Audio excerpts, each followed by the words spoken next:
ಮಾಡೋಣ. ತಿರುಗಿ ದೇವರು ಈ ಒಂದು ದಿನ ನಮ್ಮನ್ನು ಆತನ ಸಮ್ಮುಖಕ್ಕೆ ಬರುವಂಥ ಒಂದು ಕೃಪೆಯನ್ನು ಕೊಟ್ಟಿದ್ದಾನೆ. ಆತನನ್ನು ಆರಾಧಿಸುವಂಥ ಒಂದು ಸೌಭಾಗ್ಯವನ್ನು ಕೊಟ್ಟಿದ್ದಾನೆ. ಈ ಒಂದು ಒಳ್ಳೆಯ ಮಾಧ್ಯಮ, ಇದರ ನಿಮಿತ್ತವಾಗಿ ಕೂಡ ನಾವು ಈ ರೀತಿಯಾಗಿ ದೇವರನ್ನು ಕೊಂಡಾಡುವಂಥದ್ದು, ದೇವರನ್ನು ಸ್ತುತಿಸುವಂಥದ್ದು ಮತ್ತು ದೇವರ ವಾಕ್ಯಗಳನ್ನು ನಾವು ಧ್ಯಾನಿಸುವಂಥ ಈ ಒಂದು ಒಳ್ಳೆಯ ಭಾಗ್ಯವು ದೇವರು ನಮಗೆ ಕೊಟ್ಟಿದ್ದಾನೆ. ನೋಡಿ, ಎಂಥ ಅದ್ಭುತವು ಏನಂದರೆ, ನಾವು ಎಲ್ಲೆಲ್ಲೂ ಇರುತ್ತೇವೆ, ಆದರೆ ಈ ಒಂದು ನಿಮಿತ್ತ ಸಹ ದೇವರು ನಮ್ಮನ್ನು ಎಲ್ಲರನ್ನು ಈ ಒಂದು ಮಾಧ್ಯಮದ ಮುಖಾಂತರ ತನ್ನ ಸನ್ನಿಧಿಗೆ ಬರಮಾಡಲು ಶಕ್ತನಿದ್ದಾನೆ. ಹಾಗಾಗಿ ಆ ದೇವರನ್ನು ನಾವು ಒಂದು ಸಲ ಕೈ ಚಪ್ಪಾಳೆ ತಟ್ಟುತ್ತಾ ದೇವರನ್ನು ನಾವು ಮಹಿಮೆ ಪಡಿಸೋಣ, ಆತನನ್ನು ನಾವು ಸ್ತುತಿಸೋಣ, ಆತನನ್ನು ಕೊಂಡಾಡೋಣ. ಆತನೇ ಯೋಗ್ಯನು, ಆತನು ಮಹೋನ್ನತನು, ಆತನ ಅದ್ಭುತನು, ಆತನ ಕ್ರಿಯೆಗಳು ನಿಜವಾಗಿ ವರ್ಣಿಸಲಾರದಂಥದ್ದು, ಅಸಂಖ್ಯವಾದಂಥ ಕಾರ್ಯಗಳು ಆತನು ಮಾಡಿದ್ದಾನೆ. ನಾವು ಎಂದಿಗೂ ಯೋಚನೆಯನ್ನು ಮಾಡಿರಲಿಕ್ಕಿಲ್ಲ ಇಂಥ ದಿನಗಳು ಸಹ ಬರಬಹುದೆಂಬುದಾಗಿ, ಈ ರೀತಿಯಲ್ಲಿ ಕೂಡ ನಾವು ದೇವರನ್ನು ಆರಾಧಿಸಬಹುದೆಂಬುದಾಗಿ. ಆದರೆ ನೋಡಿ, ದೇವರು ತಾನು ಎಷ್ಟು ಒಳ್ಳೆಯವನು. ಈ ಒಂದು ಮಾಧ್ಯಮದ ಮುಖಾಂತರ ಸಹ ನಮ್ಮನ್ನು ದೇವರು ಆತನ ಸನ್ನಿಧಿಯಲ್ಲಿ ನಡೆಸುವನಾಗಿದ್ದಾನೆ. ಹಾಲೆಲೂಯಾ. ಮತ್ತೊಮ್ಮೆ ಹೇಳ್ತೀನಿ, ನಾನು ವಿಶೇಷವಾಗಿ ಈ ದಿನ, ಈ ಶುಕ್ರವಾರದ ಈ ಆಶೀರ್ವಾದದ ಪ್ರಾರ್ಥನೆಗೆ ಕೂಡಿ ಬಂದಿರುವಂಥ ತಮ್ಮೆಲ್ಲರಿಗೂ ಕರ್ತನಾದಂಥ ಯೇಸು ಕ್ರಿಸ್ತನ ನಾಮದಲ್ಲಿ ವಂದಿಸುತ್ತಾನೆ. ಮತ್ತು ದೇವರು ನಿಮ್ಮೆಲ್ಲರನ್ನು ಈ ಒಂದು ದಿನ, ಈ ಒಂದು ಪ್ರಾರ್ಥನೆಯಲ್ಲಿ ಕೂಡಿ ಬಂದಿರುವಂಥ ನಿಮ್ಮೆಲ್ಲರನ್ನು ಒಂದು ವಿಶೇಷವಾದಂಥ ಆಶೀರ್ವಾದದಿಂದ ಆಶೀರ್ವಾದಿಸಲೆಂಬುದಾಗಿ ಈ ಒಂದು ಶುಕ್ರವಾರದ ಈ ಒಂದು ಪ್ರಾರ್ಥನೆಗೆ ನಾವು ಕೊಟ್ಟಂಥ ಟೈಟಲ್ ಆಶೀರ್ವಾದದ ಪ್ರಾರ್ಥನೆ ಎಂಬುದಾಗಿ, ಆಶೀರ್ವಾದದ ಒಂದು ಪ್ರಾರ್ಥನೆ ಎಂಬುದಾಗಿ ನಾವು ಈ ಒಂದು ಟೈಟಲನ್ನು ಇಟ್ಟುಕೊಂಡು ನಾವು ಈ ಒಂದು ಪ್ರಾರ್ಥನೆಯನ್ನು, ಅಥವಾ ಈ ಒಂದು ಶುಕ್ರವಾರ ಪ್ರತಿ ತಿಂಗಳು 2ನೇ ಮತ್ತು 4ನೇ ಶುಕ್ರವಾರ ಈ ಒಂದು ಪ್ರಾರ್ಥನೆಯನ್ನು ನಾವು ನಡೆಸುವಂಥವರಾಗಿದ್ದೇವೆ. ಈ ದಿನದಲ್ಲಿ, ಈ ಒಂದು ತಿಂಗಳಿನ ಈ ಒಂದು 2ನೇ ಶುಕ್ರವಾರದಂದು ಈ ಒಂದು ಪ್ರಾರ್ಥನೆ ನಡೆಸುವಂಥ ದೇವರು ಸೌಭಾಗ್ಯವನ್ನು ಕೊಟ್ಟಿದ್ದಕ್ಕಾಗಿ ನಾನು ಮೊಟ್ಟ ಮೊದಲನೇದಾಗಿ ದೇವರಿಗೂ ಕೋಟಿ ಕೋಟಿ ವಂದನೆ ಸಲ್ಲಿಸ್ತಾ ಇದ್ದೇನೆ ಮತ್ತು ತಮ್ಮೆಲ್ಲರಿಗೂ ತಿರುಗಿ ನನ್ನ ಕರ್ತನ ನಾಮದಲ್ಲಿ ವಂದಿಸುತ್ತಾ ಇದ್ದೇನೆ. ಈಗಾಗಲೇ ಇನ್ನೂ ಅನೇಕರು ಬರುವಂಥ ಸಮಯದಲ್ಲಿ ಜಾಯಿನ್ ಆಗ್ತಾರೆ ಎಂಬುದಾಗಿ ನಂಬಿಕೆ ಇದೆ. ಕೆಲವೊಬ್ಬರಿಗೆ ಲೇಟಾಗಿ ಇನ್ಫಾರ್ಮೇಷನ್ ಹೋದ ಕಾರಣ ತಡವಾಗುತ್ತದೆ, ಆದರೆ ನೀವೆಲ್ಲರೂ ಸಮಯಕ್ಕೆ ಬಂದಿದ್ದೀರಿ. ದೇವ ನಿಮ್ಮನ್ನು ಆಶೀರ್ವದಿಸಲಿ. ಈ ದಿನ ನಾವು ತಿರುಗಿ ಮತ್ತೊಮ್ಮೆ ಮಾಡ್ತೀವಿ ಆಶೀರ್ವಾದದ ವಿಷಯದಲ್ಲಿ ಮಾತನಾಡಲಿರುವಾಗ, ದೇವರ ಆಶೀರ್ವಾದ ಪ್ರತಿಯೊಬ್ಬ ಮನುಷ್ಯನಿಗೆ ಬಹಳ ಮುಖ್ಯವಾಗಿದೆ. ನಮ್ಮ ದೇವರು ಆಶೀರ್ವಾದದ ನಿಧಿಯಾಗಿದ್ದಾನೆ. ನಿಧಿ ಅನ್ನುವಂಥ ಸಮಯದಲ್ಲಿ ನಾವು ನೋಡುತ್ತೇವೆ, ಒಂದು ಶ್ರೇಷ್ಠವಾದಂಥ ಒಂದು ಕೊರತೆಗಳನ್ನು ನೀಗಿಸುವಂಥದ್ದಾಗಿದೆ. ಯಾರಿಗೆ ನಿಧಿ ಸಿಗುತ್ತದೆ ಅಂದರೆ, ಅದು ಏನಂತಾರೆ, ಗುಪ್ತವಾದಂಥ ಒಂದು ಧನ ಯಾರಿಗೆ ಸಿಗುತ್ತದಲ್ಲ ಅಂತಾರೆ, ಅವರ ಜೀವಿತದಲ್ಲಿ ಯಾವ ರೀತಿಯ ಕೊರತೆಗಳೇ ಇರುವುದಿಲ್ಲ. ಅಂಥ ಒಂದು ಶ್ರೇಷ್ಠವಾದಂಥ, ಅದಕ್ಕಿಂತ ಶ್ರೇಷ್ಠವಾದದ್ದು ನಮ್ಮ ದೇವರ ಆಶೀರ್ವಾದವಾಗಿದೆ, ನಮ್ಮ ದೇವರ ಕೃಪೆಯಾಗಿದೆ, ನಮ್ಮ ದೇವರ ಪ್ರೀತಿಯಾಗಿದೆ. ಈ ಒಂದು ದಿನ ನಾವು ತಿರುಗಿ ಅಂಥ ಒಂದು ಆಶೀರ್ವಾದವನ್ನು ಹೊಂದಿಕೊಳ್ಳಲು ಯೋಗ್ಯರಾಗುವಂಥ ದೇವರು ನಮಗೆ ಸಹಾಯ ಮಾಡಲಿ. ದೇವರ ಆತ್ಮನು ಈ ಒಂದು ದಿನ ನಮ್ಮನ್ನು ಇಲ್ಲಿ ನಡೆಸಲೆಂಬುದಾಗಿ ನಾನು ಕೇಳಿಕೊಳ್ಳುವನಾಗಿದ್ದೇನೆ. ಈ ಒಂದು ಸಮಯದಲ್ಲಿ ವಿಶೇಷವಾಗಿ ನಾವು ಕಳೆದ ವಾರದಲ್ಲಿ ನಾವು ನೋಡಿದ್ದೇವೆ ಏನೆಂದರೆ, ಯಾಕೆ ನಮಗೆ ಇರುವ ಆಶೀರ್ವಾದಗಳಲ್ಲಿ ನಾವು ತೃಪ್ತಿ ಹೊಂದುವುದಿಲ್ಲ ಎಂಬುದಾಗಿ. ನಾವು ಅನೇಕ ಆಶೀರ್ವಾದಗಳನ್ನು ಹೊಂದಿಕೊಳ್ಳುತ್ತೇವೆ, ಅನೇಕ ಆಶೀರ್ವಾದಗಳನ್ನು ನಾವು ಪಡೆದುಕೊಳ್ಳುತ್ತೇವೆ, ಆದರೆ ಏನಾಗುತ್ತದೆ ಅಂದರೆ, ನಾವು ಆ ಆಶೀರ್ವಾದಗಳಲ್ಲಿ ತೃಪ್ತಿ ಆಗುತ್ತಾ ಇಲ್ಲ. ಆ ಆಶೀರ್ವಾದ ನಮ್ಮ ಹತ್ರ ಇದ್ದರೂ ನಾವು ಅದರಿಂದ ಸಂತೋಷವನ್ನು ಅನುಭವಿಸ್ತಾ ಇಲ್ಲ, ಸಮಾಧಾನವನ್ನು ಅನುಭವಿಸೋಕ್ಕೆ ಆಗುತ್ತಾ ಇಲ್ಲ. ಆ ಆಶೀರ್ವಾದದ ಒಂದು ಶ್ರೇಷ್ಠತೆ ನಮ್ಮ ಜೀವಿತದಲ್ಲಿ ನಾವು ಕಾಣದೇ ಇರುವಂಥವರಾಗಿದ್ದೇವೆ. ಇದಕ್ಕೆ ಕಾರಣ ಏನೆಂಬುದಾಗಿ ನಾವು ನೋಡುತ್ತಿರುವಾಗ, ನಾವು ಪ್ರಸಂಗಿಯ ಪುಸ್ತಕಗಳಿಂದ ನಾವು ಯೆರೆಮೀಯನ ಒಂದು ಪುಸ್ತಕದಲ್ಲಿ ನಾವು ನೋಡಿರುವಾಗ ಅಲ್ಲಿ ಹೇಳುತ್ತದೆ, ಒಬ್ಬ ಮನುಷ್ಯನು ತನ್ನ ಜ್ಞಾನದಲ್ಲಿ ಆಗಲಿ, ತನ್ನ ಬಲದಲ್ಲಿ ಆಗಲಿ, ಅಥವಾ ತನ್ನ ಒಂದು ಐಶ್ವರ್ಯದಲ್ಲಿ ಆತನು ಹೆಚ್ಚಳ ಪಡಬಾರದೆಂಬುದಾಗಿ. ಇವತ್ತು ನಮಗೆ ಸಿಗುವಂಥ ಪ್ರತಿಯೊಂದು ಆಶೀರ್ವಾದಗಳು ನಮ್ಮ ಜೀವಿತದಲ್ಲಿ ನಾವು ಏನೆಲ್ಲ ಹೊಂದಿಕೊಂಡಿದ್ದೇವೆ, ಅದು ನಾವು ಇದನ್ನು ಅಂದ್ಕೊಂಡ್ರೆ, ಇದು ನನ್ನ ಬುದ್ಧಿಯಿಂದ ನಾನು ಪಡೆದಿದ್ದೇನೆ, ನಾನು ನನ್ನ ಬಲದಿಂದ ಇದನ್ನು ಪಡೆದುಕೊಂಡಿದ್ದೇನೆ, ನಾನು ನನ್ನ ಜ್ಞಾನದಿಂದ ಇದನ್ನು ಪಡೆದುಕೊಂಡಿದ್ದೇನೆ, ನಾನು ನನ್ನ ಹಣದಿಂದ ಇದನ್ನು ಪಡೆದುಕೊಂಡಿದ್ದೇನೆ ಅನ್ನುವುದಾದರೆ, ನಾವು ಎಲ್ಲಿಯಾದರೂ ಒಂದು ಕೊರತೆಯಲ್ಲಿ ಇರುವಂಥವರಾಗಿದ್ದೇವೆ.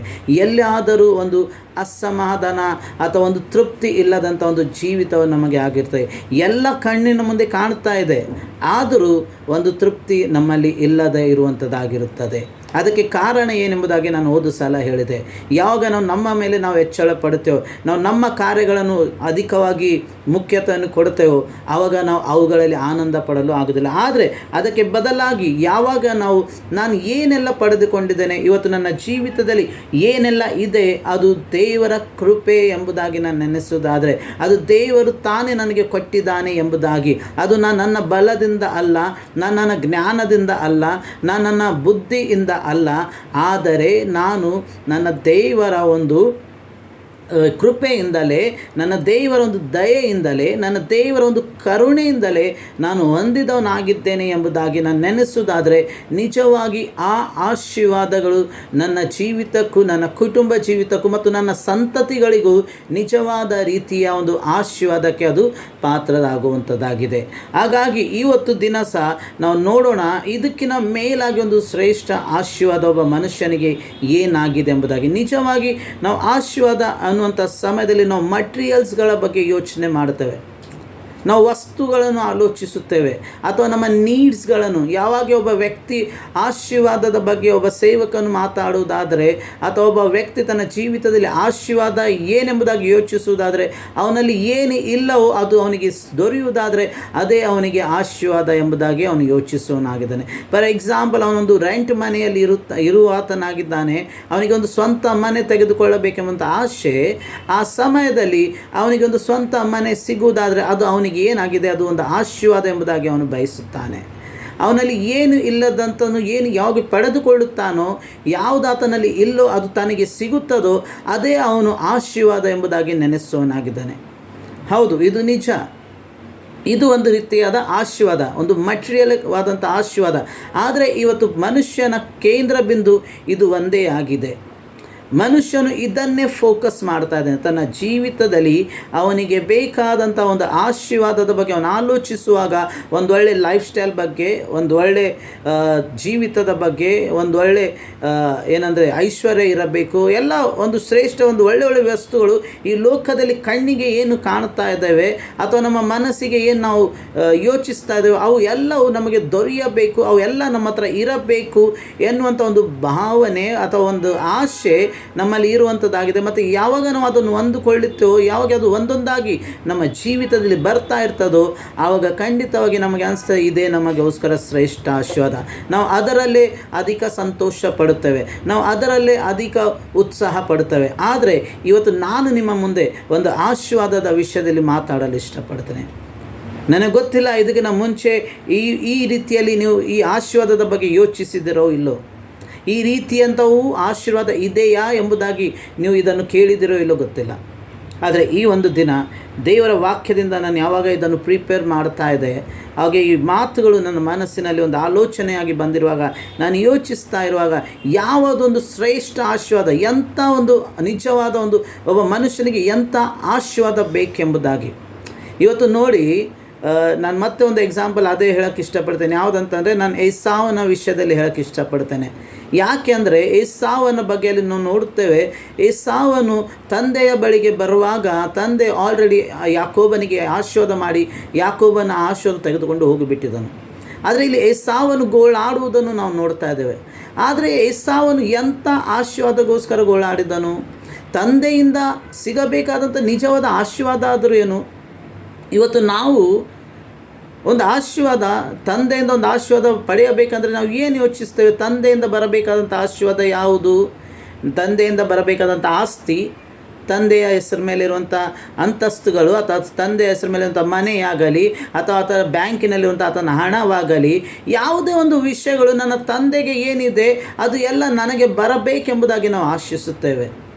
ತಂದೆಯಲ್ಲಿರುವಂಥ ವಸ್ತುಗಳನ್ನು ನಾವು ಆಶಿಸುವಂಥವರಾಗಿದ್ದೇವೆ. ತಂದೆಯಲ್ಲಿರುವಂಥ ಒಂದು ಕಾರ್ಯಗಳು ನಮಗೆ ಬೇಕೆಂಬುದಾಗಿ ಬಯಸುವಂಥವರಾಗಿರ್ತವೆ. ಇವತ್ತು ಪ್ರತಿಯೊಬ್ಬನು ಆ ಒಂದು ತಂದೆಯಿಂದ ಏನು ಬಯಸ್ತಾನಂತಂದರೆ, ತಂದೆ ಏನೆಲ್ಲ ಆಸ್ತಿ ಮಾಡಿದ್ದಾನೆ ಅದು ನನಗೆ ದೊರೆಯಬೇಕು, ನಾಳೆ ನಾನು ಅದಕ್ಕೆ ವಾರಸ್ದಾರನಾಗಬೇಕು, ನಾಳೆ ನಾನು ಅದಕ್ಕೆ ಹಕ್ಕುದಾರನಾಗಬೇಕು, ಅದು ಪ್ರತಿಯೊಂದು ಕೇವಲ ನನಗೆ ದೊರೆಯಬೇಕೆಂಬುದಾಗಿ ಕೇವಲ ಆ ತಂದೆಯಲ್ಲಿ ಆ ಒಂದು ಬಯಕೆ ಇಟ್ಕೊಂಡು ಅನೇಕ ಮಕ್ಕಳಿದ್ದಾರೆ. ಆದರೆ ನಿಜವಾಗಿ ಒಬ್ಬ ತಂದೆಯ ಬಳಿಯಲ್ಲಿ ನಾವು ಪಡೆದುಕೊಳ್ಳಬೇಕಾದಂಥ ಆಶೀರ್ವಾದ ಇದು ಒಂದೇ ಇದೆಯಾ? ಇದು ಒಂದೇ ಆಶೀರ್ವಾದಗೋಸ್ಕರ ನಾವು ಎದುರು ನೋಡುತ್ತೇವಾ? ನಮ್ಮ ತಂದೆ ತಾಯಿ ನಮ್ಮ ಪೂರ್ವಿಕರು ಇಟ್ಟೋದಂಥ ಆಸ್ತಿಯನ್ನು ಪಡೆದುಕೊಳ್ಳುವುದೇ ನಮಗೆ ಒಂದು ಆಶೀರ್ವಾದನ?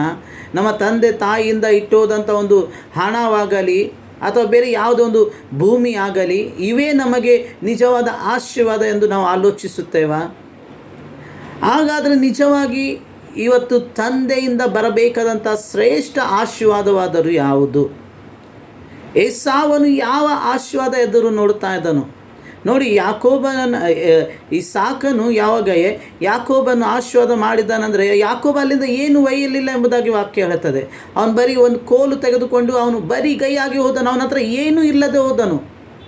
ಆದರೆ ಇಸಾಕನ ಹತ್ರ ಬೇಕಾದಷ್ಟು ಭೂಮಿ ಇತ್ತು, ಏನಂದರೆ ಪಶುಗಳಿದ್ದು, ದನ ಕುರಿಗಳಿದ್ದವು, ಆಳುಗಳಿದ್ದರು, ಎಲ್ಲ ಇತ್ತು. ಆದರೆ ಯಾಕೋಬನಿಗೆ ಆಶೀರ್ವಾದ ಮಾಡಿದ ನಂತರ ಯಾಕೋಬನಲ್ಲಿ ತಂದೆಯಿಂದ ಯಾವ ಆಶೀರ್ವಾದ ತೆಗೆದುಕೊಂಡು ಹೋದನು?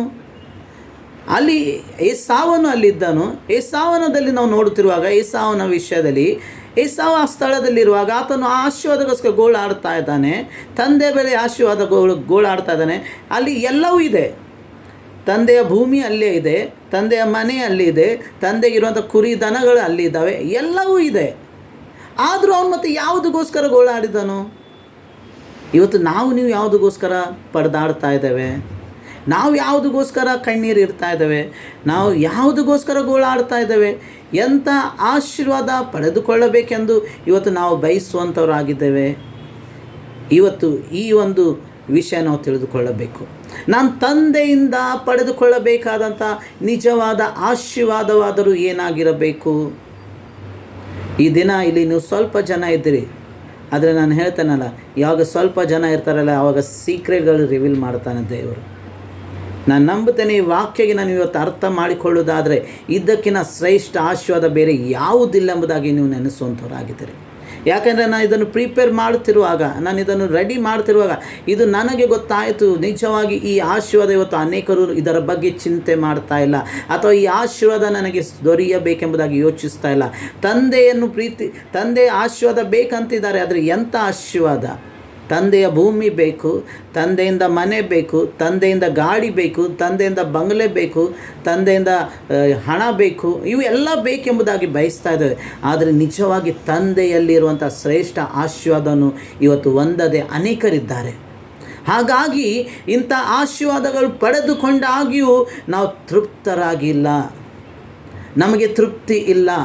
ಆದರೆ ಇವತ್ತು ಈ ಒಂದು ಆಶೀರ್ವಾದ ನಿಮ್ಮ ಕಡೆ ಬರುತ್ತಿರುವಾಗ ಇದನ್ನು ನೀವು ಸ್ವೀಕಾರ ಮಾಡುವುದಾದರೆ, ಇದನ್ನು ನೀವು ಗ್ರಹಿಸುವುದಾದರೆ, ಖಂಡಿತ ನಿಮ್ಮ ಜೀವಿತದಿಂದ ಆ ಆಶೀರ್ವಾದ ನಿಮ್ಮಿಂದ ಯಾರು ತೆಗೆದುಕೊಳ್ಳಲು ಸಾಧ್ಯವಿಲ್ಲ. ಇವತ್ತು ತಂದೆ ನಿಮಗೆ ಕೊಡಬೇಕಾದಂಥ ಆಶೀರ್ವಾದ, ಯೇಸು ಸ್ವಾಮಿ ನಿಮಗೆ ಕೊಡಬೇಕಾದಂಥ ನಿಜವಾದ ಆಶೀರ್ವಾದ ಏನೆಂಬುದಾಗಿ ನಾವು ತಿಳಿದುಕೊಳ್ಳುವುದಾದರೆ ಅದನ್ನು ಯಾರು ನಿಮ್ಮಿಂದ ಕದ್ದುಕೊಳ್ಳಲು ಸಾಧ್ಯವಿಲ್ಲ. ಬನ್ನಿ ನಾವು ಕೆಲವೊಂದು ಬೇಗನೆ ಆ ಆಶೀರ್ವಾದಗಳನ್ನು ನೋಡೋಣ. ಯಾವ ಆ ಆಶೀರ್ವಾದ ಇವತ್ತು ನಾನು ನೀನು ಪಡೆಯಬೇಕಾಗಿದೆ? ನಿಜವಾಗಿ ಇದು ಫ್ರೈಡೇ ಬ್ಲೆಸ್ಸಿಂಗ್ ಪ್ರೇಯರ್, ಇದು ನಿಜವಾಗಿ ಕೂಡಿ ಬರುವಂಥ ಪ್ರತಿಯೊಬ್ಬರಿಗೆ ಒಂದು ಶ್ರೇಷ್ಠ ಒಂದು ಬ್ಲೆಸ್ಸಿಂಗ್ಸ್ಗೆ ಕಾರಣವಾಗಬೇಕೆಂಬುದಾಗಿ ನನ್ನ ಬಯಕೆ. ಲೋಕರಿಗೆ ಕೊಡುವಂಥ ರೀತಿಯಲ್ಲಿ ಆ ಆಶೀರ್ವಾದಗಳಲ್ಲ, ಇವತ್ತು ನಾನು ನೀನು ಇದುವರೆಗೂ ಬಯಸಿದಂಥ ಆಶೀರ್ವಾದಗಳಲ್ಲ, ಆದರೆ ಅದಕ್ಕಿಂತ ಮೇಲಾದಂಥ ಶ್ರೇಷ್ಠ ಆಶೀರ್ವಾದ ಪರಲೋಕದಿಂದ ಬರ್ತದೆ. ದೇವರ ವಾಕ್ಯ ಹೇಳ್ತದೆ, ಮೇಲಿನಿಂದ ಬರುವಂಥದ್ದು ಶ್ರೇಷ್ಠವಾದದ್ದು ಎಂಬುದಾಗಿ. ಅಂಥ ಒಂದು ಶ್ರೇಷ್ಠ ಆಶೀರ್ವಾದಗಳು ಬರುವುದನ್ನು ನಾವು ನೋಡೋಣ. ನನಗನ್ಸಿತ್ತು ನೀವು ಇದನ್ನು ಕೇಳುತ್ತಿರುವಾಗ ನಿಮ್ಮ ಥಮ್ಸ್ಗಳು ಬರ್ತದೆ, ನಿಮ್ಮ ಕ್ಲಾಪ್ಸ್ಗಳು ಬರ್ತವೆ ಎಂಬುದಾಗಿ. ನನಗನ್ಸದೆ ಯಾರು ಆ ಎಕ್ಸೈಟೆಡಲ್ಲಿ ಇಲ್ಲ, ಇದು ಎಂಥ ಆಶೀರ್ವಾದ ನಮಗೆ ಇವತ್ತು ದೊರೆಯಲಿದೆ ಎಂಬುದಾಗಿ, ಎಂಥ ಆಶೀರ್ವಾದ ನಾವು ಪಡೆದುಕೊಳ್ಳಲು ಈಗ ಸಿದ್ಧರಾಗಬೇಕೆಂಬುದಾಗಿ. ನಾನು ಹೇಳ್ತೇನೆ, ಯಾವ ರೀತಿ ಫ್ಲೈಟ್ ಹಾರೋದಕ್ಕಿಂತ ಮುಂಚೆ ಏನಂತಾರೆ ಪೈಲಟ್ಗಳು ಹೇಳ್ತಾರೆ, ನಿಮ್ಮ ಸೀಟ್ಗಳನ್ನು ಕಟ್ಟಿಕೊಳ್ಳಿ, ಯಾಕಂದರೆ ಈಗ ಫ್ಲೈಟ್ ಹಾರುವಂಥದ್ದಾಗಿದೆ. ಈಗ ನಾನು ನಿಮಗೆ ಹೇಳಲು ಇಷ್ಟಪಡ್ತೇನೆ, ಎಚ್ಚರವಾಗ್ರಿ, ರೆಡಿ ಆಗಿರಿ. ನಿಮ್ಮ ಬ್ಲೆಸ್ಸಿಂಗ್ಸ್ ನಿಮ್ಮ ಕಡೆ ಬರ್ತಾ ಇದೆ, ಅದು ಮಿಸ್ ಆಗದಂತೆ ಅದನ್ನು ಹಿಡಿದುಕೊಳ್ಳಲು ನೀವು ರೆಡಿ ಆಗಬೇಕು ಇವತ್ತು. ಹಲ್ಲೆಲೂಯಾ, ದೇವರ ನಾಮಕ್ಕೆ ಸ್ತೋತ್ರ. ಬನ್ನಿ ನಾವು ಓದೋಣ ನೆಹೆಮೀಯ ಪ್ರವಾದನೆ, ನೆಹೆಮೀಯ ಅನ್ನೋ ಪುಸ್ತಕ 9ನೇ ಅಧ್ಯಾಯ 17ನೇ ವಚನವನ್ನು ನಾವು ಓದೋಣ. ನೆಹೆಮೀಯ, ಯಾರಾದರೂ ಓದಕ್ಕೆ ಸಹಾಯ ಮಾಡಿ.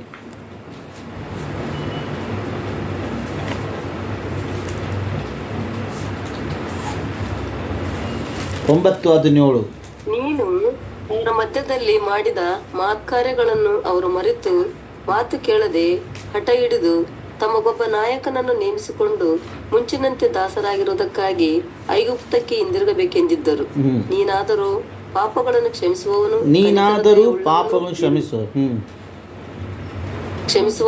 ಕನಿಕರ ದಯವುಳ್ಳವನು ದೀರ್ಘ ಶಾಂತನು ಕೃಪಾಳುವು ಆಗಿರುವ ದೇವರು, ನೀನು ಅವರನ್ನು ಕೈಬಿಡಲಿಲ್ಲ. ಆಮೆನ್. Praise God. ಈ ವಾಕ್ಯದಲ್ಲಿ ಇರುವಂಥ ಕೆಲವೊಂದು ಶ್ರೇಷ್ಠ ಆಶೀರ್ವಾದಗಳ ವಿಷಯದಲ್ಲಿ ನಾನು ಇವತ್ತು ನಿಮ್ಮ ಮುಂದೆ ಮಾತಾಡಲು ಇಷ್ಟಪಡ್ತೇನೆ. ಮೊದಲನೇದಾಗಿ ಇಲ್ಲಿ ನಾವು ನೋಡ್ತಾ ಇದ್ದೇವೆ, ಇಲ್ಲಿ ಕಮ್ಸೆ ನನಗನ್ಸ ನಾಲ್ಕು ಆಶೀರ್ವಾದಗಳು ಇವು ಶ್ರೇಷ್ಠ ಆಶೀರ್ವಾದಗಳು ಇವತ್ತು ನಾನು ನೀನು ಹೊಂದಬೇಕಾಗಿದೆ. ನಮಗೆ ಬೇಕಾದದು ಇದು ಮುಖ್ಯವಾದ ಆಶೀರ್ವಾದ.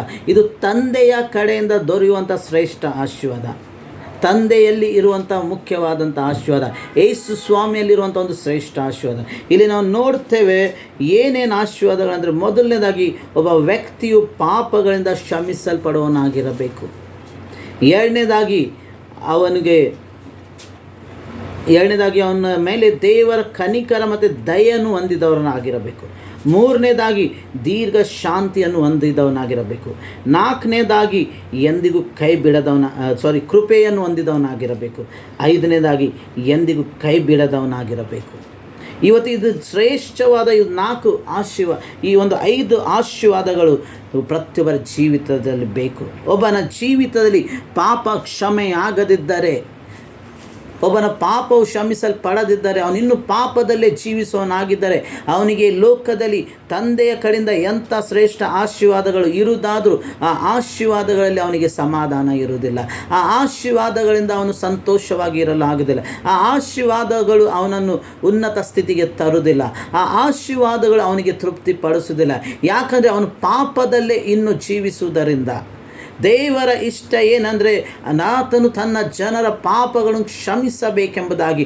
ಇವತ್ತು ನಾನು ಪಾಪವು ಕ್ಷಮಿಸಲ್ಪಟ್ಟವನಾಗಿದ್ದೇನಾ, ನನ್ನ ಪಾಪ ಕ್ಷಮಿಸಲ್ಪಟ್ಟಿದೆಯಾ ಎಂಬುದಾಗಿ ನಾನು ಯೋಚನೆ. ನಾವು ನೋಡೋಣ, ಕೀರ್ತನೆಗಳು 32:1 ಏನು ಹೇಳ್ತದೆ. ಕೀರ್ತನೆ 31:2.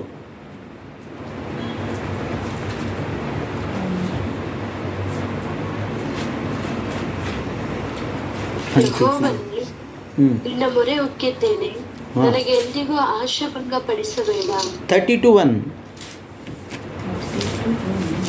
ಯಾವನ ರೋಗವು ಪರಿಹಾರವಾಗಿದೆಯೋ, ಅವನ ಪಾಪವು ಕ್ಷಮಿಸಲ್ಪಟ್ಟಿದೆಯೋ ಅವನೇ ಧನ್ಯನು.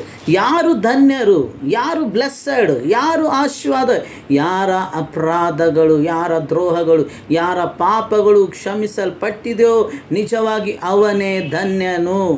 ಇವತ್ತು ನಾನು ನಿಜವಾಗಿ ಆಶೀರ್ವದಿಸಲ್ಪಡಬೇಕಾದರೆ, ನಿಜವಾದ ಆಶೀರ್ವಾದ ನನ್ನ ಜೀವಿತದಲ್ಲಿ ಇರಬೇಕಾದರೆ, ನಾನು ಏನಾಗಿರಬೇಕಂದ್ರೆ ನನ್ನ ಪಾಪಗಳು ಕ್ಷಮಿಸಲ್ಪಟ್ಟಂಥದ್ದಾಗಿರಬೇಕು, ನನ್ನ ದ್ರೋಹಗಳು ಅಳಿಸಲ್ಪಡಬೇಕು. ನಾನು ಇನ್ನು ಪಾಪಿಯಾಗಿ ಇರದೆ ನಾನು ದೇವರ ಮಗನಾಗಿರೋನಾಗಿರಬೇಕು. ಇವತ್ತು ತಂದೆ ಏನು ಬಯಸುತ್ತಾ ಇದ್ದಾನೆ ಅಂದರೆ, ತನ್ನ ಕ್ಷಮಾಪಣೆಯನ್ನು ಹೊಂದಿದಂಥ ಮಕ್ಕಳಾಗಿರಬೇಕು ನಾವು. ತಂದೆ ಏನು ಬಯಸುತ್ತಾ ಇದ್ದಾನೆ ಅಂದರೆ, ಆತನ ನಿಮಿತ್ತವಾಗಿ ನಮ್ಮ ಅಪರಾಧಗಳು ಮನ್ನಿಸಲ್ಪಟ್ಟಂಥದ್ದಾಗಿರಬೇಕು. ಯಾಕಂದರೆ ಅವರೇ ಧನ್ಯರೆಂಬುದಾಗಿ ಇಲ್ಲಿ ಕೀರ್ತನೆಗಾರನು ಹೇಳ್ತಾ ಇದ್ದಾನೆ. ಯಾವನ ದ್ರೋಹಗಳು ಅಳಿಸಲ್ಬಿಟ್ಟಿದೋ, ಯಾವನ ಪಾಪಗಳು ಕ್ಷಮಿಸಲ್ಬಿಟ್ಟಿದೆಯೋ, ಇವತ್ತು ನಿಜವಾಗಿ ನನಗೆ ಆ ನಂಬಿಕೆ ಇದೆಯಾ, ನಿಜವಾಗಿ ನನಗೆ ಆ ವಿಶ್ವಾಸ ಇದೆಯಾ, ನನ್ನ ಅಪರಾಧಗಳು ಕ್ಷಮಿಸಲ್ಪಟ್ಟಿದೆ, ನನ್ನ ಪಾಪಗಳು ಕ್ಷಮಿಸಲ್ಪಟ್ಟಿದೆಯಾ. ದೇವರು ಕೊಡುವಂಥ ಶ್ರೇಷ್ಠ ಆಶೀರ್ವಾದ ಏನಂತಂದರೆ, ನಮ್ಮ ಪಾಪಗಳಿಂದ ಆತನು ನಮ್ಮನ್ನು ಬಿಡಿಸಬೇಕೆಂದಿದ್ದಾನೆ, ನಮ್ಮ ದ್ರೋಹಗಳನ್ನು ಅಳಿಸಿ ಬಿಡಬೇಕೆಂದಿದ್ದಾನೆ. ಇವತ್ತೊಬ್ಬ ಮನುಷ್ಯನಿಗೆ ಬೇಕಾದಂಥ ಮೊದಲನೇ ಶ್ರೇಷ್ಠ ಆಶೀರ್ವಾದ ಏನಂದರೆ, ಅವನು ಪಾಪಗಳಿಂದ ಬಿಡಿಸಲ್ಪಟ್ಟವನಾಗಿರಬೇಕು, ಅವನು ಪಾಪಗಳು ಕ್ಷಮಿಸಲ್ಪಟ್ಟಂಥದ್ದಾಗಿರಬೇಕು, ಅವನು ದೇವರಿಂದ ರಕ್ಷಿಸಲ್ಪಟ್ಟವನಾಗಿರಬೇಕು. ಎರಡನೇದಾಗಿ ನಾವು ನೋಡೋಣ, ಯಾವ ವಿಷಯದ ಆಶೀರ್ವಾದ ತಂದೆಯ ಬಳಿಯಲ್ಲಿ ನಮಗೆ ದೊರೆಯುವಂಥದ್ದಾಗಿದೆ. ಇದು ಕೇವಲ ತಂದೆಯೇ ಕೊಡಲು ಸಾಧ್ಯ, ಇದು ಕೇವಲ ಯೇಸು ಸ್ವಾಮಿಯೇ ಕೊಡಲು ಸಾಧ್ಯ, ಬೇರೆ ಯಾವುದು ನಮಗೆ ಇದು ಕೊಡೋಕ್ಕೆ ಸಾಧ್ಯ ಇಲ್ಲ. ಇದು ಇನ್ನೊಂದು ಎರಡನೇ ಆಶೀರ್ವಾದ ಏನೆಂಬುದಾಗಿ ನಾವು ನೋಡ್ತೇವೆ. ದೇವರು ಏನಾಗಿದೆ, ದೇವರ ಕನಿಕರ ಮತ್ತು ದಯೆಯನ್ನು ಹೊಂದಿದವರಾಗಿರಬೇಕು. ಇವತ್ತು ದೇವರ ದಯೆ ಕನಿಕರ ಯಾರಿಗೆ ದೊರೆಯುವಂಥದ್ದಾಗಿದೆ, ಯಾರನ್ನು ದೇವರು ಕನಿಕರಿಸುತ್ತಾನೋ, ಯಾರ ಮೇಲೆ ದೇವರು ಕೃಪೆ ತೋರುತ್ತಾನೋ, ಯಾರನ್ನು ದೇವರು ದಯೆ ತೋರುತ್ತಾನೋ ಅವನಿಗೆ ಶ್ರೇಷ್ಠ ಆಶೀರ್ವಾದ ಉಂಟು. ನಾವು ನೋಡಿದಾಗ ಯೋಹಾನ ಬರೆದ ಸುವಾರ್ತೆ 5ನೇ ಅಧ್ಯಾಯದಲ್ಲಿ ವಚನ 5ರಿಂದ 9 ಓದುವಾಗ ಅಲ್ಲಿ ನಾವು ನೋಡ್ತೇವೆ, ಒಬ್ಬ 38 ವರ್ಷದಿಂದ ಒಂದು ರೋಗದಲ್ಲಿ ಬಿದ್ದ ಆತನ ವ್ಯಕ್ತಿಯ ವಿಷಯವಾಗಿ. ಇದನ್ನು ಓದೋದು ಬೇಡ, ಆದರೆ ನೀವು ರೆಫರೆನ್ಸ್ ಬರ್ಕೋಬೋದು. ಯೋಹಾನ ಬರೆದ ಸುವಾರ್ತೆ 5ನೇ ಅಧ್ಯಾಯ ವಚನ 5ರಿಂದ 9ರಲ್ಲಿ ನಾವು ಅಲ್ಲಿ ನೋಡ್ತೇವೆ, ಒಬ್ಬ ಪಾರ್ಶ್ವವಾಯು ರೋಗಿಯ ವಿಷಯದಲ್ಲಿ ನಾವು ನೋಡ್ತೇವೆ. 1 ದಿನ ಅಲ್ಲ, 2 ದಿನ ಅಲ್ಲ, 1 ವರ್ಷ 2 ವರ್ಷ ಅಲ್ಲ, 38 ವರ್ಷದವರೆಗೂ ಆತನು ಆ ಒಂದು ಬೆತ್ತೆಸೇದ್ ಎಂಬಂಥ ಇದರ ಹತ್ರ ಆತನು ಕೂತುಕೊಂಡು ತನ್ನ ಒಂದು ಬಿಡುಗಡೆಗೋಸ್ಕರ ಕಾಯ್ತಾ ಇದ್ದಾನೆ, ತನ್ನ ಒಂದು ರಕ್ಷಣೆಗೋಸ್ಕರ ಕಾಯ್ತಾ ಇದ್ದಾನೆ, ತನ್ನ ಒಂದು ಸ್ವಸ್ಥತೆಗೋಸ್ಕರ ಕಾಯ್ತಾ ಇದ್ದಾನೆ. ಯಾವುದೇ ಒಂದು ಸಹಾಯ ಇಲ್ಲ ಆತನಿಗೆ, ಯಾರು ದಯೆ ತೋರುತ್ತಾ ಇಲ್ಲ, ಯಾರು ಆತನನ್ನು ಕರುಣಿಸ್ತಾ ಇಲ್ಲ, ಯಾರು ಆತನ ಬಗ್ಗೆ ಚಿಂತೆ ಮಾಡ್ತಾ ಇಲ್ಲ. 38 ವರ್ಷದಿಂದ ಒದ್ದಾಡ್ತಾ ಇದ್ದಾನೆ. ಆ ನೀರು ಅಲ್ಲಾಡುವಾಗ ನಾನು ಅದರಲ್ಲಿ ಇಳಿಯಬೇಕು, ನಾನು ಸ್ವಸ್ಥನಾಗಬೇಕೆಂಬುದಾಗಿ ಅವನು ಎಷ್ಟು ಕಷ್ಟಪಡ್ತಾ ಇರ್ಬೋದು, ಎಷ್ಟು ಬಾಧೆ ಅನುಭವಿಸಿರ್ಬೋದು. ಆದರೆ ಅವನಿಗೇನು ಸಿಗಲಿಲ್ಲ? ಯಾವ ಕನಿಕರವೂ ಸಿಗಲಿಲ್ಲ, ಯಾವ ದಯೆಯೂ ಅವನಿಗೆ ಸಿಗಲಿಲ್ಲ. ಆದರೆ ಆ ದಯೆ, ಆ ಕನಿಕರ ಅವನಿಗೆ ಎಲ್ಲಿ ಸಿಕ್ಕಿತು? ದೇವರಲ್ಲಿ ಸಿಕ್ಕಿತು. ಯೇಸು ಸ್ವಾಮಿ ಅಲ್ಲಿ ಬಂದಿರುವಾಗ ಆತನ ಪರಿಸ್ಥಿತಿಯನ್ನು ನೋಡಿ, ಅವನ ಕಷ್ಟವನ್ನು ನೋಡಿ, ಅವನು ಇಷ್ಟು ದಿನದಿಂದ ಈ ಒಂದು ಭಯಂಕರ ಸ್ಥಿತಿಯಲ್ಲಿ ಇದ್ದಾನೆಂಬುದಾಗಿ ತಿಳಿದುಕೊಂಡು ಯಾರು ಆತನನ್ನು ಕರುಣಿಸಿದರು, ಯಾರು ಆತನನ್ನು ಕಟಾಕ್ಷಿಸಿದರು, ಯಾರು ಆತನ ಮೇಲೆ ದಯೆ ತೋರಿದರಂದರೆ ಯೇಸು ಸ್ವಾಮಿ ಆತನ ಮೇಲೆ ದಯೆ ತೋರಿದ್ದನೆಂಬುದಾಗಿ. ಯೇಸು ಸ್ವಾಮಿ ಆತನ ಮೇಲೆ ದಯೆ ತೋರಿದನ್ರಿ. ಇವತ್ತು ನಾನು ನೀನು ಆ ಒಂದು ದಯೆಗೆ ಪಾತ್ರನಾಗಿದ್ದೇನೆ. ನಿನ್ನ ಜೀವಿತದಲ್ಲಿ ಆ ಒಂದು ಕರುಣೆ ಇದೆಯಾ? ದೇವರ ದಯೆ ನಾವು ಹೊಂದಿಕೊಂಡಿದ್ದೇವಾ? ದೇವರ ಕನಿಕರ ನನ್ನ ಮೇಲೆ ಇದೆಯಾ? ನನ್ನ ಪರಿಸ್ಥಿತಿಗಳ ಮೇಲೆ, ನನ್ನ ಸಮಸ್ಯೆಗಳ ಮಧ್ಯದಲ್ಲಿ, ನನ್ನನ್ನು ಯಾರು ಕರುಣಿಸದೇ ಇರುವಂಥ ಸಮಯದಲ್ಲಿ, ಯಾರು ನನ್ನ ಬಗ್ಗೆ ಚಿಂತಿಸದೇ ಇರುವಂಥ ಸಮಯದಲ್ಲಿ, ಯಾರು ನನಗೆ ದಯೆ ತೋರದೇ ಇರುವಂಥ ಸಮಯದಲ್ಲಿ ಯೇಸು ಸ್ವಾಮಿಯ ದಯೆ ನಾನು ಹೊಂದಿದವನಾಗಿದ್ದರೆ ನಿಜವಾಗಿ ನನಗಿರುವಂಥ ಶ್ರೇಷ್ಠ ಆಶೀರ್ವಾದ ಅದಾಗಿದೆ. ದೇವರ ಕನಿಕರ, ದೇವರ ದಯೆ ನಮ್ಮಲ್ಲಿ ಇರುವುದಾದರೆ